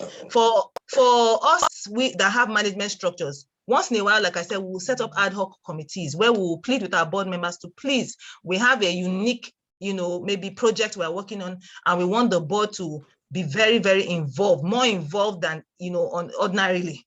So we want the board's involvement, for instance, like I said, maybe a financial rescue plan for the organization. And then the board is coming up with emergency meeting. That committee is coming up with emergency meetings and coming up with strategies. And then they will, at the end of the day, provide a set of few recommendations to management that this and this and this are what you have to do. This and this and this are the people we are going to go on courtesy visits to 10 people with you. The chairman is available, is going to go to the office of the governor with you. We're going to go to the office because they're trying to rescue. It's a temporary committee. So these are things that you will find operating within the structures of your board. Sometimes your organization is so healthy that you don't ever need a committee, but you just be through your meetings alone with the board, you're able to get the insights and the input from the board that you need. That is fine. Like I said, ad hoc committees, it's maybe a temporary need that arises that leads to a compulsion for setting up such a committee. So that's it for the structures that you will typically see. Again, let me stress, if you are operating as an association, you are a coalition, you are an association, you are a network. That is, in those kinds of structures, you don't typically have core management staff. You don't have an executive director that you've hired somewhere that you are putting on a salary. You don't have an administrative officer or HR officer that you've hired somewhere that you're putting in an office and on a salary. You don't have programs. No, it is the people who are the members of that association that are doing everything. That is where you have structures like this. President, vice president, they have elections, they have tenures, they rotate. When the tenure ends, they do new elections, they come up with these new excos, we call them excos. Then they now operate through standing committees. Those standing committees are the ones performing those so-called day-to-day functions. So for instance, every year, the Association for the Preservation of Jazz and Classical Music in Nigeria knows that it has an annual concert that it organizes.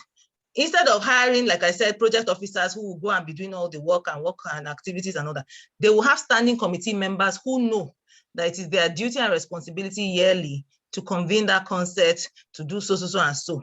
They will have, development, they will split the standing committees in accordance with the needs or the duties and tasks that must be performed to fulfill the objectives of that association. So please use this to distill. For those of you that have clear management organs, your board, you don't need a treasurer on your board, because what is the purpose of the treasurer? You have an accountant that comes in to do the accounting for your organization, so that you don't have redundancies created. But you must give to CSC, and you must have, as a best practice, a chairperson who moderates the agenda, moderates the meetings, calls the meeting to order, and things like that. And also, it was such outstanding reputation that the name of that individual in association with your organization opens doors for your organization, boosts the credibility of your organization, and the person provides unique wisdom and guidance in how you function as the executive director, such that you are recording growth and progress. So those are things to ponder on. So I'll stop at this point. It's 12:45 now. And I know we still have questions we weren't able to take. So let's throw open the floor for further Q&A. Okay, I think we can just move on to, let's go to Uyo. Please unmute yourself.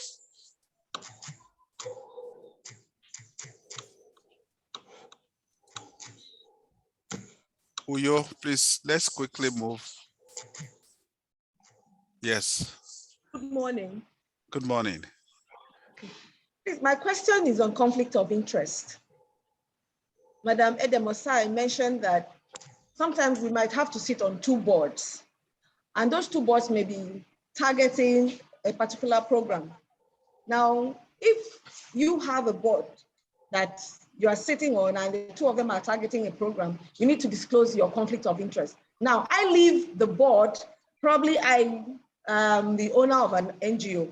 I decide to leave the board I'm volunteering to face my own NGO to try and get the program, awarded to me. I want to ask, in case I'm not able to get that funding, then the other board gets the funding. Can I go back to them and work with them to actualize the program? Is it against the law? I asked the question some other time. Thank you. Thank you very much for that question. So let me just quickly take that one now. Regarding conflict of interest, I mean, one of the things, at least I'm happy that you've mentioned, the need to disclose. So sometimes in disclosing, you're not necessarily leaving the board permanently. You might recuse yourself from a board meeting. That's why I always tell people to share the agenda with board members of the meeting, so that in the agenda, it is clear that during the meeting scheduled for January or so date, we will be discussing, our proposal application or application strategy for so seeking the maybe World Bank grant on so and so. A person who is on the board who has a conflict of interest immediately recognizes that I need to recuse myself from that meeting. You may not recuse yourself from the board, but you might need to recuse yourself from that specific meeting because you're also vying for that same grant under a different vehicle, and you can disclose that to the board.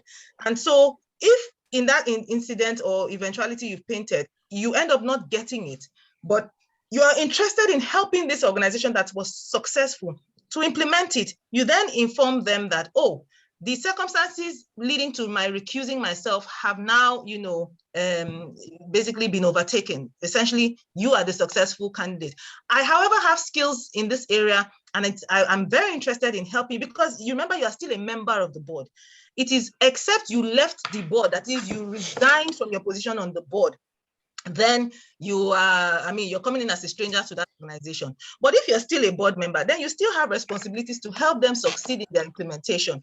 So you tell them at that point, I'm no longer conflicted in my role, and I'm very interested in supporting you to do a wonderful delivery in terms of implementation of this project. So these are ways you can handle it technically, And sometimes, even if you even permanently left that organization and you discover that they are working on a new project and it's interesting to you, you can volunteer your services still. It's up to them to say, oh, well, thank you. We're not going to be able to move forward with your volunteering request, or we're excited to have you volunteer with us, but you'll be coming in at that point in time as a volunteer. You're not, you're no longer a board member. But these are things that you can always navigate. The most important thing is recognizing your ethical duty to that organization at every given point in time and making disclosures where and when necessary. I hope that answers your question. Another question, please. Good afternoon. Good afternoon. Go ahead. Yes, we're here. Okay, thank you for your very clear explanations. My question borders on the difference between board of directors and board of trustees. Under what circumstance can we use each of these forms of boards? Thank you for that question. Again, that will depend entirely on your constitution. So if you go back to your founding constitution, your documents, and that's why I always say, please be very familiar with the provisions in your constitution. A lawyer who may have drafted it for you may have put you in a situation where your organization is supposed to have board of trustees and board of directors. And then you now begin to look for two sets of people to compose those two organs. Or you might just have the basic structure that CAC requires, which is a set of incorporated trustees. But then as you grow, you now feel that I want directors. I want, because maybe your trustees, they are elderly, they are retired veterans, or they are not IT savvy. You know, sometimes the typical complications we find with trustees. But you want people who, maybe your trustees, they are only willing to meet once a year. But you need people who, in terms of the best practices, are available at the very least 3 times a year to scrutinize the different levels of, of functions of the organization, because most organizations function quarterly. You have different strategies per quarter. Your board really should, ideally, most donors prefer an organization that meets quarterly, whose board meets quarterly. But very rarely do I come across trustees that are willing to come out, every 4 times a year. So that is why the board of directors is a strategy many nonprofit founders use to repair mistakes they made in composing their trustees. So they will now come up with a new set of professionals, maybe younger professionals, more enlightened professionals, people who are still active in industry, people who are still maybe not retired, or people who are seasoned in subject matter areas that the organization is involved in. They will compose maybe a set of 4 or 5 of those individuals and say, please, we want you to serve as directors who will meet quarterly or who will meet 3 times a year, so that you are able to show that at different seasons of the life of the organization in a year, you had corporate governance, you had people scrutinizing the management, and you had resolutions that were being passed, that you are not far away from your board. Your board is not meeting only once a year, you understand? But if your constitution does not allow you have 2 organs, you're going to have to revise your constitution and file a new constitution with CAC to accommodate that. But that is what I know many people do to correct errors in their composition of trustees, because most times trustees are for life, life tenure, at least by CAC standard. So then people then incorporate what they call a board of directors who now oversee, they act in real oversight, because we find that too often the people we first picked, are not as actively engaged as we would want them to be. But from the onset, some people may even intentionally decide to have 2 separate organs. One set of trustees who are for nominal value, that is, they're going for big names. Emeritus Professor this, former ambassador to the Cayenne Islands this, retired permanent secretary in the Ministry of Education, big names, so that when you are submitting applications to government, when the government sees those names, the government will say, okay, credible people, or to donors, but they know that those people will never be available at the frequency they want them to be available for. So they just want the nominal value of those people's names, and then they're now going to have a separate set of, directors who are more involved. So these are strategies that many founders use. Those people are there for the value of their name and for the networks, because the way Nigeria is, when somebody just sees a former ambassador this, the person can grant you a meeting that you've been trying for. So these are some reasons why people do those separations, Thank you very much. I think we need to go quickly to Osogbo now. Then we'll come back to Blessing. Osogbo, please unmute yourself quickly. All right, good morning, good afternoon, and thank you for the, we really enjoyed it. Please, just go straight to my question is. Okay, my question is, one, just as we were saying now, board of trustees for life, board members, how long can we have them? Is it going to do, is this also for life, or it has a certain year? Also, secondly, in group dynamics, I was I learned that when you want to have a group of members, it should be an odd number. The other time you were talking about we should have equal number representative of sex like that, of gender. So I like, in case, you know, this I happened think when it's we okay. had to. She has understood your thank you. question. We have limited time. Yes. So starting from the last one, which is an odd number, is mainly for voting. It's because of people looking for simple majority, and which is fine. The most important thing is that it is clear from your composition that you tried to have a representation. So it's not necessarily, maybe if your board is 9 people, there's no way you're going to have 4.5 men, 4.5 women. You know, you can decide whether you want to allocate 55 members to female, 4 members to whatever. But from your representation, let's just see evidence that there's women on your board, you know. So like I said, I don't want to come and give you any formulas. I don't want to take a formulaic approach. Don't go away here with formulas, go away with principles. The principle to take out of that is show evidence of gender representation, gender balance in your composition, show evidence of other diversity considerations within your composition. To the other question, what was your first question? Group dynamics. Your question on group dynamics was asking, yes? How long can your board members say? Good. Now, what I recommend tenure, because the reason why we evaluate people is so that, we can improve performance, right?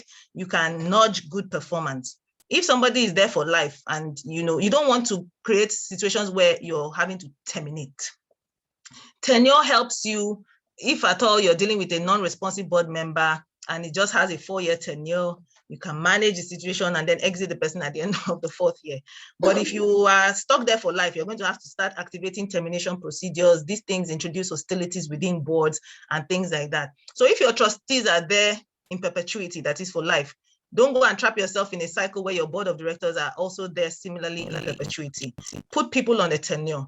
Tenure is one of the ways that you ensure that people live up to expectations, review their performance. You can have what we call a renewable tenures. So after the first tenure, assuming they performed excellently, you want them again, they have the option of, staying back, or the board can nominate them again. All of these strategies, can be put in place. Blessing Olugboyi. Yeah, good morning. Okay, my question is, as a founder trying to set up a board, and you're kind of trying to create gender balance, being a female, can you be the chairperson of the board? Is it advisable to be the chairperson of the board, or is it advisable to get a more capable hand to chair the board? And my second question is, having set up, for example, you've already set up the board of trustee, and you feel that, okay, you need an advisory board. After setting up the advisory board, how long should they serve, and what capacity could be more better for them to serve, so as to create some kind of balance? All right, thank you. Thank you. For your first question, are you saying that you, the founder, should serve as the chairperson, or are you saying should you find you, the founder? Yes, you. Just a question. Yes, no. So you, the founder, cannot be the chair of the board, because remember, the whole purpose of the board is to oversight. It's one of the key functions of the board is oversight. You can't act as oversight over yourself. Do you understand? So it's not credible. In fact, CSC will reject it if they are doing their work appropriately. Donors will not accept it. You can't be the director, founder. You are serving as the. Now, sorry, let me clarify. If you are the founder and you want to be the chairperson of the board, then you cannot be the director. That is, you cannot be in management. The only way you can go directly to the board is if you hire somebody separate who is handling the day-to-day management. In such an instance, yes, you can go and be the founder and chairperson. So just to clarify that, so that I don't give wrong communication. You can decide you want to be the founder and chairperson. but then you are not involved in day-to-day management. So you are only chairing the oversight functions of, so you founded the organization and you served strictly on the board. That is fine. But you can't be the executive director and chairperson of the board. Those are conflicting roles. Or can she be, sorry, Adam, yes, can she be the secretary of the board? Of the board? We find that, yes, many people are doing that because, like I said, the executive director, when sitting in board meetings, acts as secretary anyway. Most times, because you're not going to tell any of your board members to be writing minutes for you. Nobody's going to write minutes for you, you know. But it's that is quite a delicate issue, actually, still an unresolved issue. In practice, yes, executive directors function as board secretaries. But the challenge is CAC will ask you for a completely different name. That is what we are finding, you know. So there's still that this thing, you know, between, in fact, some banks will also refuse to allow you open an account that puts you as the executive director and secretary. So you see, these are the challenges, but the truth is, in practice, the norm, the convention is that when I sit in a board meeting, I'm the one handling the secretarial tasks because I want to ask my board member, even if I have a board secretary, I don't know which, a non-profit where board secretary is writing minutes, it doesn't happen. You know, you want to minimize as much as possible the tasks that you give your board members. The most that our board secretary does for us is when we prepare the minutes, we send it to her for her final review. And then, you know, but CAC wants a different name so these are the things we navigate, you know, but the truth is, in substance, you're going to be the secretary. All right. You're going to be, let me say, you're going to perform the secretarial functions, even if you don't have the nominal title. And then your second question, again, was, for me, I think it was a repeat of the last one. Do you want to have, is it okay to have an advisory board, and how long should they serve and in what capacity? Again, it's up to you to have an advisory board. Now, advisory boards, you may not need to file their names with the CAC. If you decide you want to, that's up to you, but CAC usually recognizes trustees and directors.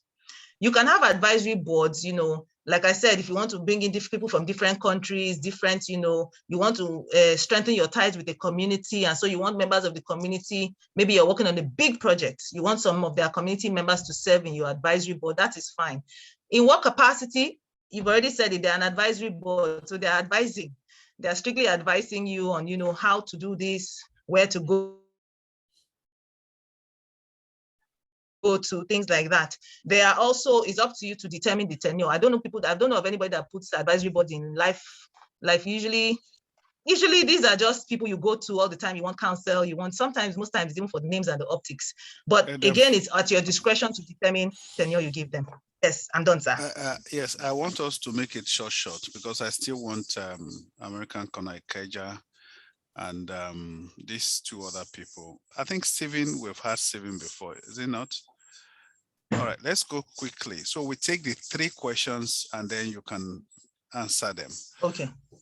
Please, American Center, American Corner Ikeja, please unmute yourself. And please just go straight to the question. Good morning, everyone. Actually, my question is, what are the organs of the board of trustees and board of directors? What are the different organs of board of trustees and board of directors? What can I find in there? Thank you. Can you hear him? I can't hear him clearly. I know finding what it are the difficult. organs? Can you move close to the laptop, please? What are the organs? I didn't hear. Good morning, everyone. Actually, I'm asking, what are the Morning. organs of the board of trustees and board of directors? What are the different structural bodies that we can find in the board of trustees and board of directors? Thank you. Structural organs. The board is the organ itself. What? There's no other structural organ. Do you mean, are you going to start? That's the organs you can see are, like I said, I mean the composition of the board of trustees and board of directors. What are the difference between them? So again, it goes back to the kind of association or organization you're running. If you are an organization operating as, like I said, associations, then you will have those typical things, you know, what we say, exco. You're going to have, you know, offices of president, vice president, treasurer, secretary. These are kinds of compositions you would find.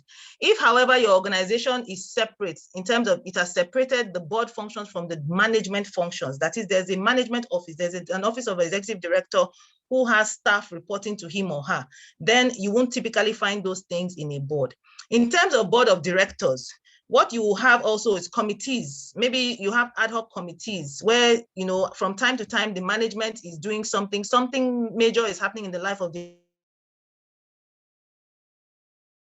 organization, and you need the board to set up a committee to guide the organization in that regard beyond just the typical routine meetings.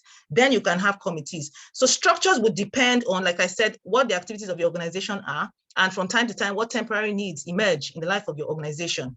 You can read more management books on how you want to structure your, you know, directors, but directors typically might operate, board of directors might operate in committees from time to time. However, they're not standing committees, you know, because you have management structures already. Thank you very much. So, Stephen, unmute yourself quickly, and then Ola. Good afternoon, sir. Good afternoon, madam. Thanks for your resourceful training. Please, can you go straight to the question? I just want to ask, because for us, it's just two of us that are forming the board of trustees. We just registered our NGO, and our intention is to form a board of directors separately. So the question is, do we have to necessarily submit their names to CAC? Okay, and thank you is very the board much. of directors different from an advisory board?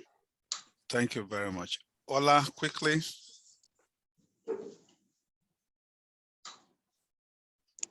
Ola. Is Ola there?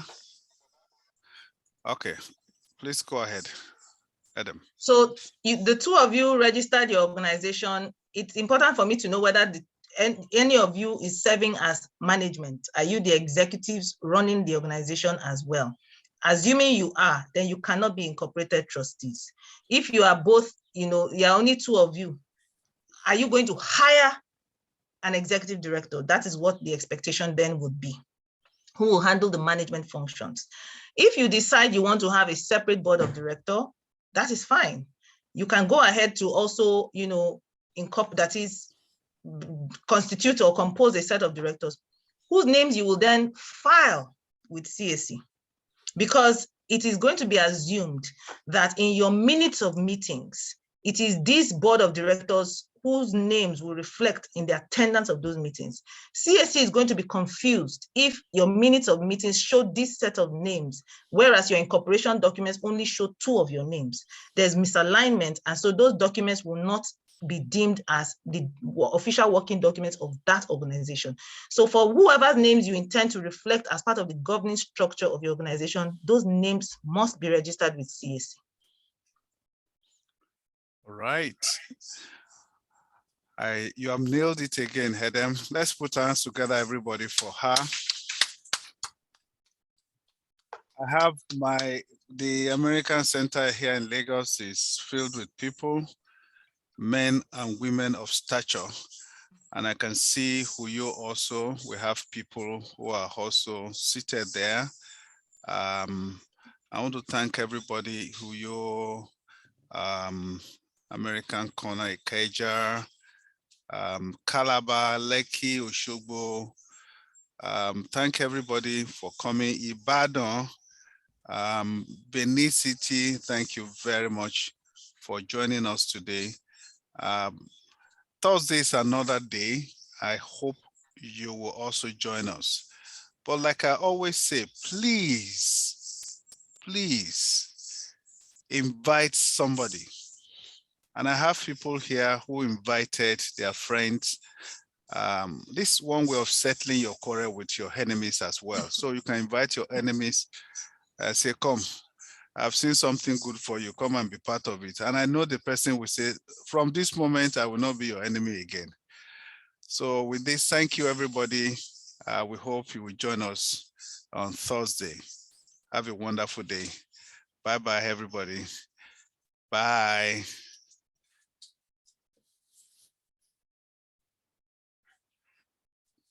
Bye.